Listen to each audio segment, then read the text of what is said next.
वहीं ईरान और इजराइल के बीच युद्ध की आशंका बहुत ज्यादा बढ़ चुकी है, क्योंकि ईरान में आधी रात को बड़े धमाके हुए हैं। खबर के मुताबिक ईरान में 2 जगहों पर ड्रोन से बड़े धमाके हुए। ईरान के इस्फहान शहर में ये विस्फोट वहां के गोला बारूद सेंटर की फैक्ट्री में हुआ है।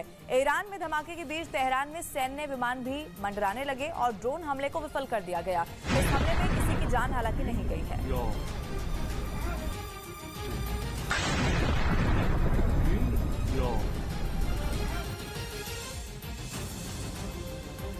तो देखिए 2 तस्वीरें इस वक्त आपके टीवी स्क्रीन पर आप देख रहे हैं। ईरान के इस्फहान से तस्वीर सामने आई। आधी रात को बताया जा रहा है कि गोला बारूद फैक्ट्री में बड़ा ब्लास्ट हुआ, जिसकी आवाज दूर तक सुनाई दी। ईरान और इजराइल में युद्ध की आशंका बहुत ज्यादा बढ़ चुकी है। आधी रात की ये तस्वीर है जहां पर बड़े हमले हुए। गोला बारूद एक फैक्ट्री जहां पर बड़ा ब्लास्ट किया गया और इस ब्लास्ट से ईरान अब थर्रा चुका है और इसी के लिए माना जा रहा है कि जो युद्ध की आशंका है वो बढ़ गई है। हालांकि जानकारी ये भी है कि गनीमत ये रही कि इस हमले में किसी की जान नहीं गई है, लेकिन जब ये धमाका हुआ इस बीच तेहरान में सैन्य विमान जो थे वो भी मंडराने लगे और ड्रोन हमले को यहां से विफल कर दिया गया।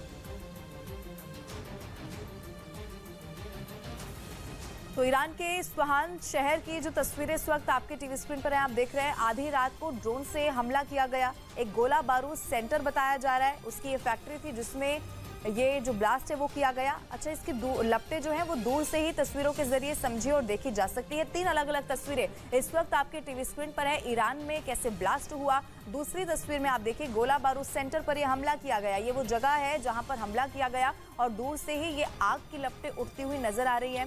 तेल डिपो में कैसे आग लग गई उसकी तस्वीर भी इस वक्त आपके टीवी स्क्रीन पर है। अलग अलग 3 तस्वीरों के जरिए जो आधी रात को यहाँ पर हुआ है वो पूरी तस्वीर आप समझिए।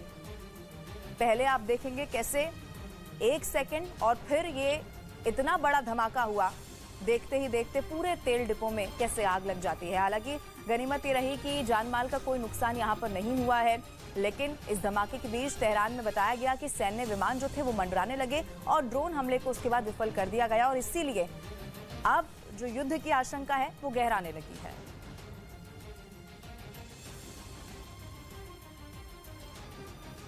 उधर इजराइल की राजधानी यरूशलेम में एक बार फिर से गोलीबारी से दहशत फैल गई है। आरोप यह है कि 13 साल के लड़के ने कुछ लोगों पर ताबड़तोड़ गोलियां बरसा दी, जिसका एक वीडियो भी सामने आया जिसमें वो लड़का लोगों पर फायरिंग करता दिखाई दिया। उस लड़के ने पहले तो एक कार के पीछे छिपकर अपनी बंदूक को गोलियों से भरा और उसके बाद सड़क से गुजर रहे लोगों पर ताबड़तोड़ फायरिंग कर दी। जैसे ही वहां गोलीबारी शुरू हुई, लोग जान बचाकर भागते नजर आए, लेकिन तभी उनमें से एक आदमी ने हिम्मत दिखाई और अपनी बंदूक से हमलावर के हाथ पर गोली मार दी, जिसके बाद वो लड़का घायल हो गया और उसे गिरफ्त में ले लिया गया। इस फायरिंग में 2 लोग घायल हो गए जिन्हें अस्पताल में भर्ती करवाया गया। साथ ही गोलीबारी करने वाले लड़के का भी इलाज चल रहा है। एक दिन पहले भी यरूशलेम में फायरिंग की घटना सामने आई थी, जिसमें 7 लोगों की जान चली गई थी, जबकि 10 लोग घायल हो गए थे।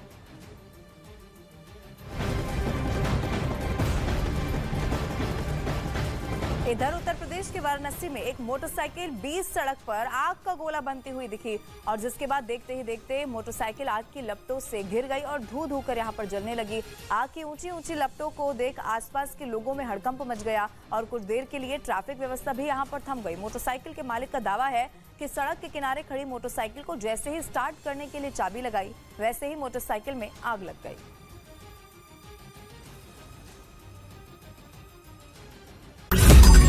मैंने नहीं देखा इस तरह का चीट, इस तरह का क्रिमिनल माइंड पूरे जेल स्टाफ को ब्राइब कर देगा।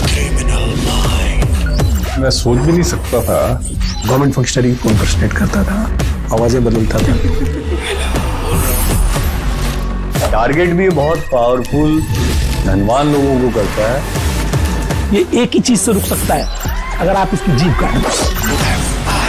न्यूज चैनलों के इतिहास में पहली बार न्यूज 18 इंडिया की web series FIR number 208 streaming 3 February 9 PM